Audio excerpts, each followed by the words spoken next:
Well, it's great to see everybody. I know we have heard a lot about market structure, a lot about policy, a lot about the work of Congress, but today we are joined by two congressmen who were actually in the octagon. You were there, you were fighting it.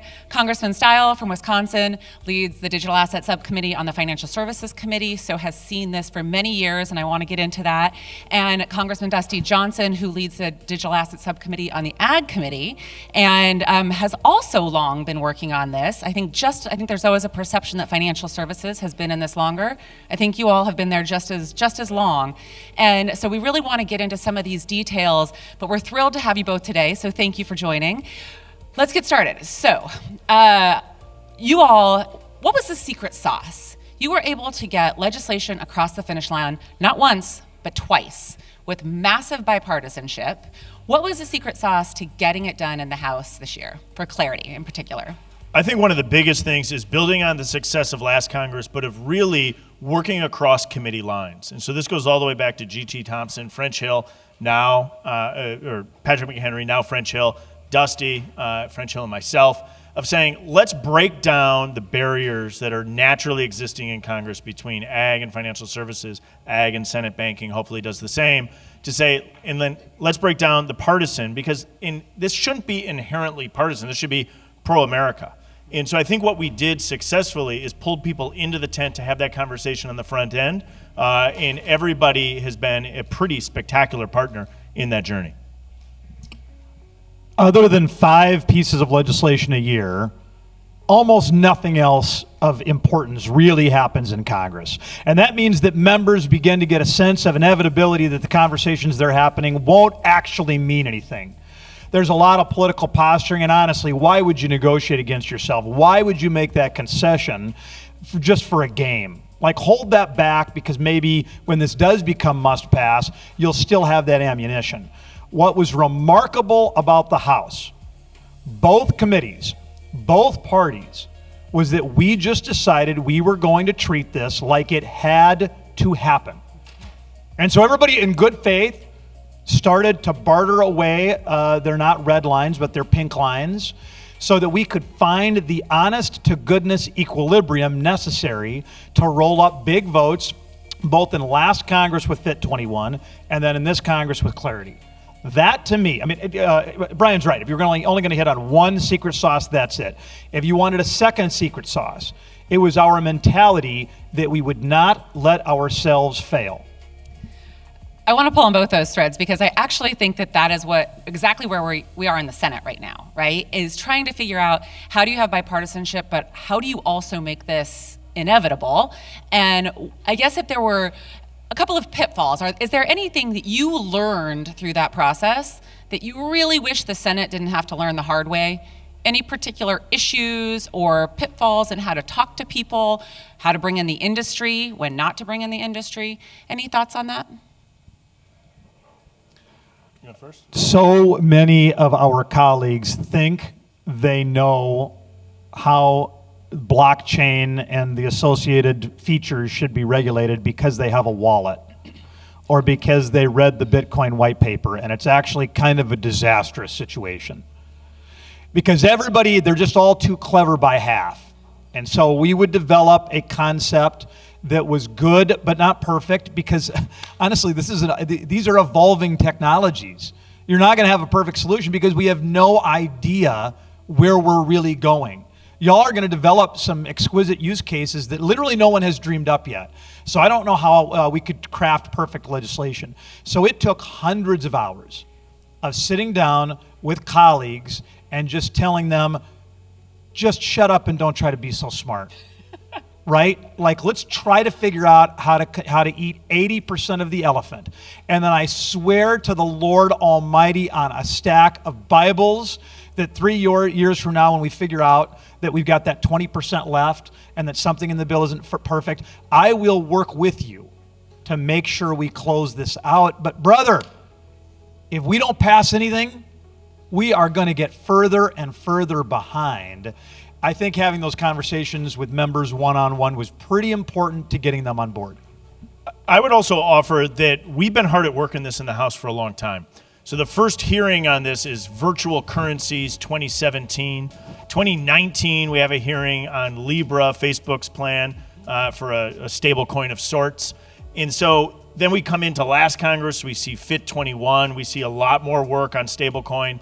So the process in the House is not just 11 months in the making. The process in the House is 8-9 years in the making. The Senate is having their first hearings this year. The Senate banking hasn't had markups in the recent future until we begin this year. Senator Scott's doing a great job. But the House has been plugging away at this for over time, which not only helps develop the policy, but improves member understanding and knowledge of the substantive policy. That's in part what made me so interested in it, was all the way back to reading the briefing materials on the Libra hearing and learning how this would work and what was going on and how it was drafted. And you watch that evolution. The Senate writ large doesn't have the benefit of having gone through the process in the way that the House did. You can't recreate that. But I think what we're watching is the Senate getting up to speed to, in many ways, where many members of the House already are. Can I back up to a secret sauce that I don't think has really been Please. publicly reported enough? A secret sauce that almost nobody knows about is Russ Benham. I mean, Russ was, he knew that it was not his job to write the legislation or lobby for it. But we had Democrats on the Ag Committee and across the broader House who weren't sure that they wanted to take on President Biden and Gary Gensler. And Russ there were multiple weekends where myself, 5 or 6 really diligent, caring, wise Democrats on committee, and Russ Benham would spend hours on the phone building a comfort level that, yes, this is a way that you guys could do this that would be helpful to the industry, that would be helpful to consumers, that would be helpful for innovation. If Russ Benham just would have decided that that wasn't his job, I don't think we get the House Dem. I don't think we get the Ag Dems. If we don't get the Ag Dems, we don't get as many on financial services, and then we don't get the floor vote for FIT 21 we got. Can we dig into that a little bit? Part of the challenge is, I think now, we haven't had really a viable CFTC in terms of providing that kind of technical assistance, engaging. How much of a barrier do you think that is in the Senate right now? Was it a barrier or a challenge when you were working through this in your committee? Or do you think it's a concern now at the CFTC? Or do you think you can move through because you've already done the work? Well, of course, in the House, we had a large number of members. We have people who think they're experts, but we also had the most diligent members who understood there was so much they didn't understand, and so they could be taught by Russ. Mm-hmm. In the Senate, you can't really teach anybody anything. So, and so that is maybe a little bit more difficult. I think that's why this voyage is coming with a few more pieces of tension, in that they're needing to learn a lot of this on their own kind of in real time. They don't really have a Sherpa, but if they did, I think it would not be quite as productive as having that kind of person in the House was. Let me take that and give you the SEC side. We'll give you the Ag FSC here. The SEC has been spectacular in their technical assistance, and it's not lost on anybody in this room the massive sea change that we've had from Chairman Gensler to Paul Atkins. And so as we've gone in and requested technical assistance to get their feedback, their input, the new SEC under the Trump administration has been spectacular. And I think is actually a huge tailwind pushing us forward rather than the headwind that we had under Chairman Gensler. In writ large, this administration, the Trump administration, has been really, really forward-leaning on digital assets. Yep. And to build on that, I don't want to insinuate that the CFTC hasn't been a good partner in providing information. It's just in the earliest days when the House didn't have everything figured out yet, that was a key inflection point. CFTC is doing a great job today. Absolutely, and I think under the direction of Caroline Pham, she's really, I think, tried to move the agency forward, especially as they've been trying to get their feet under them in some of the rest of the nominations process. One of the things you both mentioned was engagement directly with other members. And how have you found people to bring kind of their background to this issue? Do they come with just a political perspective of crypto, or are they coming at it from a different kind of constructive manner? What do you think those member-to-member conversations? Can you give any anecdotes to the crowd? A lot of these people lived through it, but they may not know any good stories of member-to-member conversations.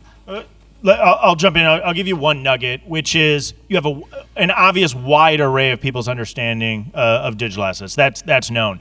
I think where the biggest challenge has been is what is the baseline with which we should be reviewing this? So as we think about DeFi, KYC, BSA, AML kind of regulations, is the baseline perfection? No one wants illicit money laundering. No one wants terrorism financing. That's all true. But if the baseline is perfection, or is the baseline the world we live in today? Because if you thought that if you could envision Congress sitting around and trying to invent cash today, it would be nearly impossible, right? You'd be like, so this instrument, I can hand it, there's not a government regulator, right?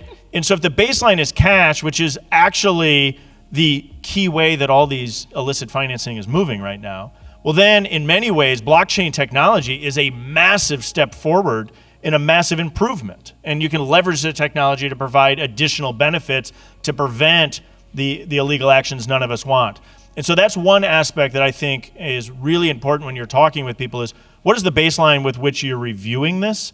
And when you set that, crypto then, the industry writ large, actually looks really darn good for all the reasons that we know. It's transparent, it's public, right? You can freeze it, you can burn it, you can do all these things that you actually can't do where if there was a shoebox of cash being transacted somewhere in the Middle East.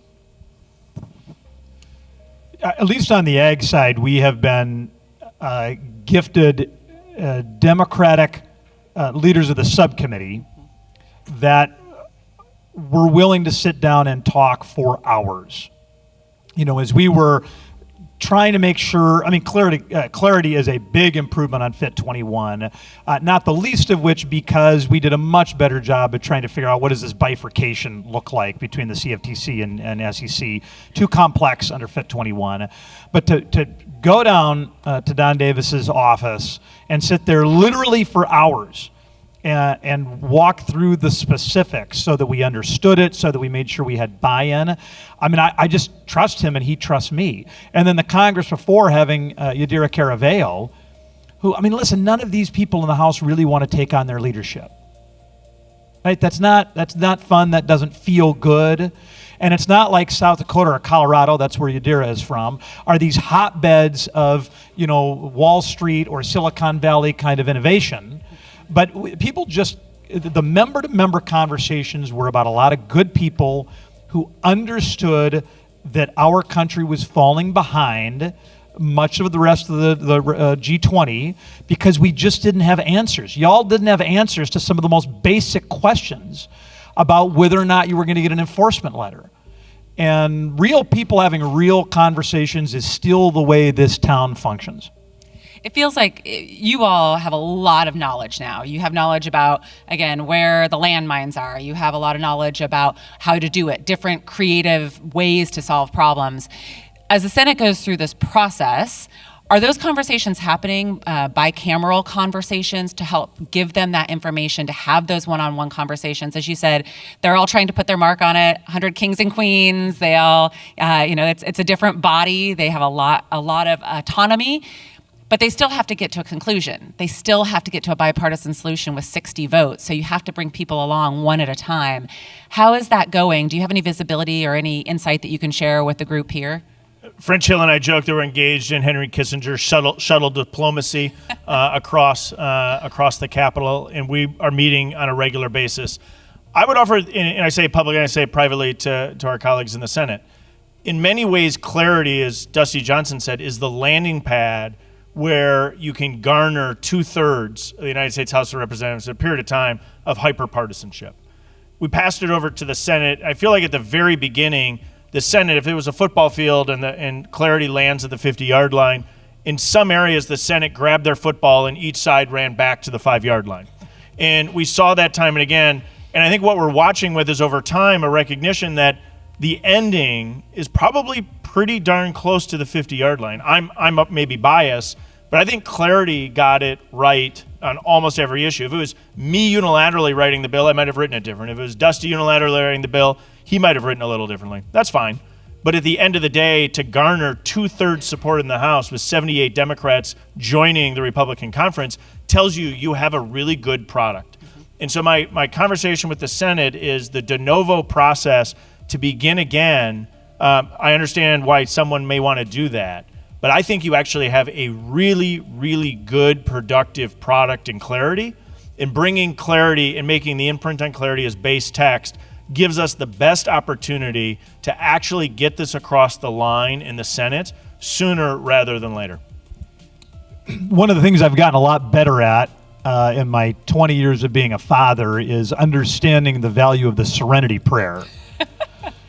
And by the way, I think you all agitating for Senate action does matter. I think they need to hear that. Hey, gang, tick, tick, tick, tick. I'm not at all I think the shuttle diplomacy helps in helping them understand what the equilibrium of the House is and why it's probably a very similar spot to where it will end up being in the Senate. But us scowling at them because they're not moving fast enough will not be helpful. And so, and by the way, there's a greater than zero chance they're going to find a key improvement or two. I'm not at all convinced we've got DeFi exactly right in Clarity. Are you?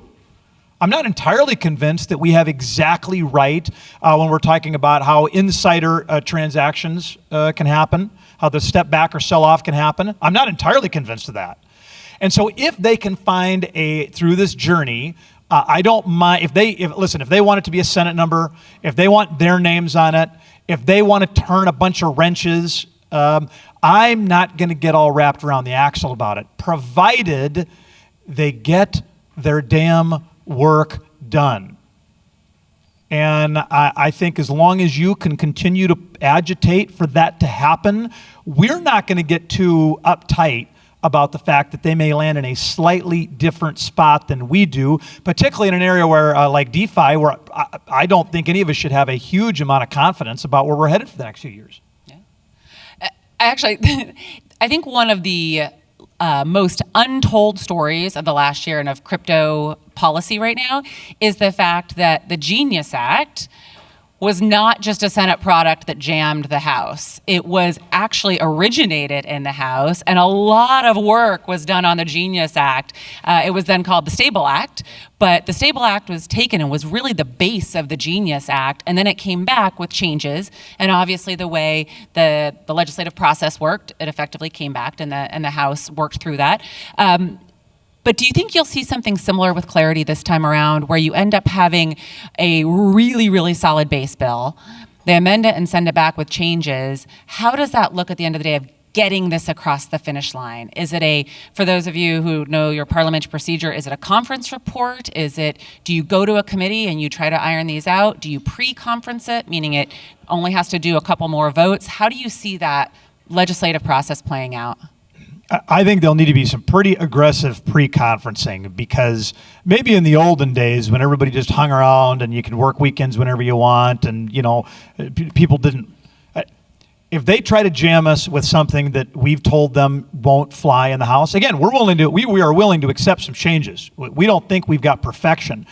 But we also know where the red lines of members are. We know where Tom Emmer's at. We know where Warren Davidson's at. We know where the Democrats on the committees are at. Like, we know where they can't go. If they're not willing to pre-conference and they try to jam us, this town doesn't have us amend it and send it back again, or do not concur and appoint a conference committee. That does not happen anymore. Anything you think you know about how legislation works in the State House doesn't apply here anymore. So many of those older parliamentary mechanisms are broken. We couldn't use them today if we wanted to. So they better be talking to the House, and they are.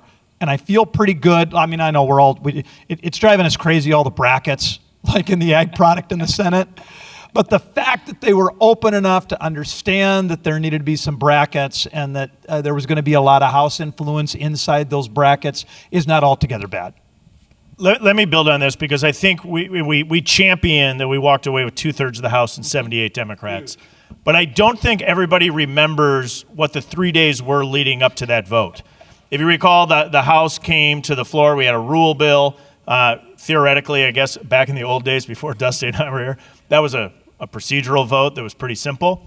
That was multiple days to get that rule bill through. I mean, we sat in the Speaker's office with people that had strong opinions on CBDC, which I share their strong opinions on, that we should ban it. But thinking through how we did Genius, how we did Clarity, how we did the Tom Emmer's anti-CBDC bill, we finally got that done. If you remember this, I remember because I was in the chamber and I actually was up in the chair to gavel it out. And a handful of members came back and changed their vote on the rule bill, unlocking our ability to have the debate and to move this across the line. And at the end of the day, we come back with 78 Dems in the conference united. Don't lose sight of the fact that our ability to navigate and land the Republican conference is not always easy in the House of Representatives. I don't think that's lost on anybody. We got an NDA vote this week, right? I mean, this is the constant game in a narrowly divided majority. And so a small number of members can gum this up. And so what Dusty's referencing is we have a lot of our great colleagues that start from a libertarian perspective, which is where my heart often begins, which is why are we regulating this space at all, right? And I ultimately will defeat that because a Chairman Gensler will take old rules and laws and regulate horrifically. We also have some of our colleagues that are more inclined to think on the BSA, AML kind of language. They want to see how that goes. So not only in the House did we navigate the full House at the end of the day for the floor vote, we spent hours and hours negotiating that rule bill. It involved a meeting in the Oval Office with the president. I mean, this was knockout, drag-out negotiations. And so I wouldn't want to allow the Senate to oversimplify this idea that this is moving forward carte blanche to roll the House, so to speak. I think this is our opportunity to make sure either A, the Senate gets it right, and again, I'm biased. I think that the clarity text is right. I'd take Dusty Johnson's comment. If there's tweaks, edits, adjustments, wide open. Let's hear the dialogue. Let's make a good bill better. But I don't think there's an appetite in the House to allow a new de novo product from the Senate to simply find its way through. And then what are the mechanisms to do that? Do you pre-conference? Do you conference? But let's avoid that. And it's a lot of people in this room. And if you go back with the message, if you believe what I say, which is use clarity as base text, we'll avoid that because the adjustments and tweaks will be to make a good product better. Yeah, I think that persistent message, that clarity of message of we need a bill, we needed something simple. Clarity got 2/3 of the vote. That's a good place to start. Let's move this and let's move it quickly. The industry, I think, is more united than it's ever been, and I think that this is a remarkable group. And you've seen it with all the speakers here. You've seen it if you were in the networking lunches. Everybody is talking and working together. Do you feel that same kind of energy from the crypto industry right now? Is there any advice that you would give the crypto industry in terms of how to talk about market structure or lobby on market structure right now? I think that is again. We're always better if we're together, but what's the perception from inside the octagon of the industry? I love this octagon. We're like flyweight and super flyweight here in the octagon. In a serious sense, yes, it is unified in many ways. I will offer, though, is clarity moved through and we built that consensus, is it went to the Senate, my reference of, they picked the ball up and went to the 5-yard line in a handful of areas. I think there are some people that want a second bite at the apple. Mm-hmm. And I think that was attractive to some, because again, if this was just a unilateral Bryan Steil only bill or a Dusty Johnson or anyone else, it would look different. And so I think there are some actors that have tried to get a second bite at the apple. And of course, it's a balloon. So anywhere you poke it, it pops out somewhere else. And so what we're watching is a realization of that back in the Senate, which again, I think comes back to this landing pad at the 50-yard line. But that doesn't mean that people aren't trying to renegotiate and leverage their positions, which is not inherently helpful. That's fine. I mean, everybody can play their cards. But I do think that writ large, the industry is really unified, recognizing to not allow perfection to be the enemy of the good, and recognizing that clarity moves the industry forward significantly. And from a policymaker perspective, it's so important because there are real and substantive consumer protections, and it puts the United States as the place for investment of capital, both human capital and financial capital. And at the end of the day, the push from industry and the push from those legislators that care about this policy should be enough to get us across the line. Agree with all that. All right. Well, we only have a few minutes left, and you both have big years ahead, right? There's another 12 months of legislating, so I would love to hear a little bit about what your committees are doing. But then I have a special question for you, given you're potentially headed toward a state executive office, and I would love to hear how you're thinking about the state's role in innovation and in crypto and blockchain technology, and what states should be doing right now. South Dakota's got some work to do. For a long time, we prided ourselves on being a place where financial services could come to innovations and they would feel welcome. We have Citibank cite us there. We have Wells Fargo cite us there. For the longest time, and well in excess of 20 years, we were the #1 trust state in America. We have, I don't want to say that we softened our commitment to those areas, but I'll give you a real example. So I've got a good friend who's running a bill that would get South Dakota in the data center game. Right now, the same data center that you would build in South Dakota, North Dakota would cost you $140 million more in taxes up front in South Dakota. We just have a tax on these big hyperscalers that nobody else has. And so this bill would put South Dakota in a competitive environment for the rest of the country. This is what we need to do. The governor's office is trying to make sure that this legislator inserts wording that says they don't qualify for the reduced tax rate if that data center has anything to do with blockchains or crypto. This is insanity. This is insanity. This is old school fear-mongering.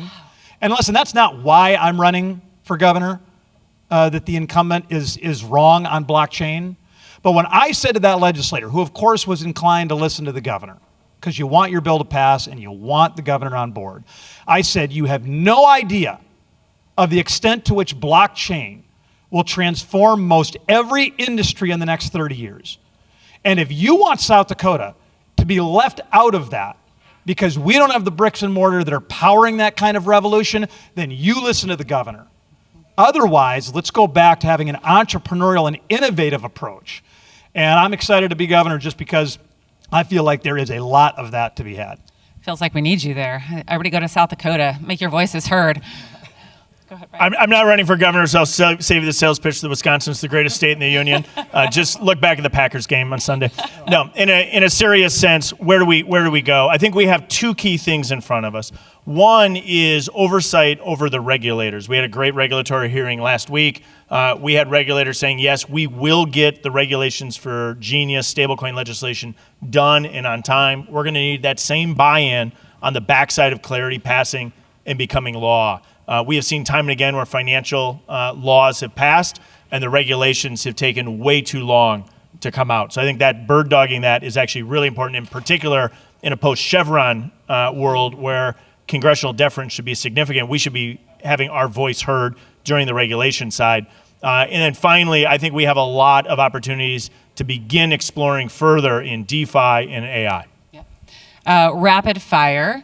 In 10 years, as the book is being written about the birth of the crypto industry, the rebirth of the crypto industry in the United States, what do you hope the book says about each of you? What did you get right? I have no idea. They weren't prepared for that one. They don't need to mention our name at all because honestly, there are 40 members of the House that were instrumental.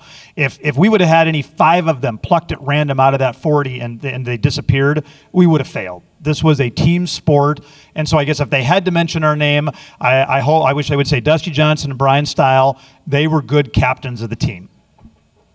The people that get the work done in this town are the people that are often not household names. When I go and speak to Rotary clubs or AP government classes, I'll say, raise your hand if you know AOC and MTG, and everybody will say yes, and I say that's amazing, and you know them by their initials. Now raise your hand if you know GT Thompson, French Hill, right? Tom Cole, Jason Smith, and they'll kind of look at you with a strange look, and you'll say, those are the most important individuals, men and women, who are involved in writing the policies that you will live under. And it's a commentary about how we digest this. And so being in the fight on the policy side is a ton of fun. The book will be about people that are way more interesting to write about. They think Congressman Dustin Johnson won a golf tournament 2 weekends ago. That's what they think. Well, on that note, then, appreciate you both being here. Thank you for your leadership. Thank you for everything you've done for this industry. Hope we get it across the finish line and we can get on to the next big thing. Thank you.